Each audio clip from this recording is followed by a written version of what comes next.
This is Dabu7 with some updates here in regards to this new lens that's being used that is letting them see these entities.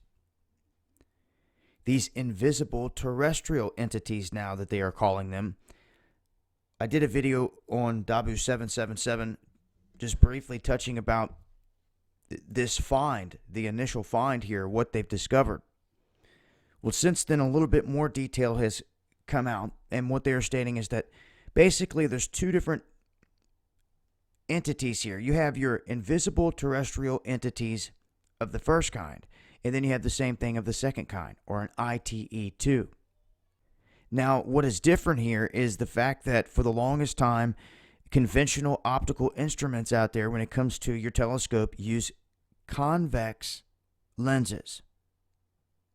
Now, this new telescope that Dr. Santilli has put together uses concave lenses. Now, initially, they were stating that they were looking into deep space and other places to find these bright images. Because unlike the ITE1, which leaves dark images caused by a type of light equivalent to the antimatter-light, the ITE2s appear to be composed of matter that leave bright images caused by ordinary light. Now, they're picking this up because no one was using this form of lens before. And now what he is witnessing is kind of game-changing, if you ask me. This man's not just witnessing something way out in space that they have no explanation for. They are discovering these entities right here above our cities. This isn't science fiction. This isn't some movie. This is real deal. It changes the reality of the world that you live in. Once the sheep start to see that there are things here around them, much like ghosts, that people want to turn their cheek to and say they don't exist because they can't prove it, or they can't show someone else how they exist, with solid evidence without people just saying, oh, you're crazy. Try to write it off. Well, now they have an instrument that is picking up these entities. And I'm not saying that these are ghosts, but what I'm telling you is that they are intelligent entities, which should be, it should mean more to you. That these things can do what they want, go where they want, they change colors, direction, shape, and they are intelligent. Are they multi-dimensional? Those are questions that are still floating around. But I tell you this much, Dr. Santilli observed one of these objects in the sky over Tampa Bay, September 5th, 2015, and it was observing. This was not a UFO that you would pick up on your regular camera.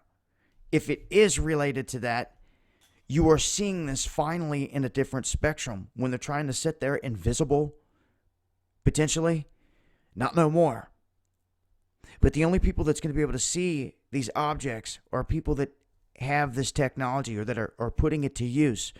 And it's as simple as changing the lenses. It's not like it's some massively expensive technology that no one could ever get their hands on. No, it's as simple as changing the process of how you're viewing things, from going from the convex lens to the concave lens.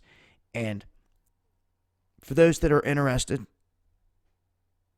and that may have a setup and want to potentially look further into this and see the things that are right around us and maybe even record it and share it with everyone, that would be huge. It's going to happen if it's not already happening right now. But instead of turning the cheek and trying to write it off as nothing because you don't understand it, it would be wise to focus in now and say, okay, we have evidence that these things are here. What are they? Unlocking those questions and getting those answers will be monumental. And understanding the fabric of this earth, our life, everything here. Very interesting, if you ask me, that they're able to see these now and provide us with images. And they're only going to see more from here. The more people that get involved and start pointing their telescopes above cities and following the lead of what they're doing here, you're going to catch things. A lot of it may be unexplainable at first, but that's where you begin. I'll leave links, as always. Until next time, this is Dabu7.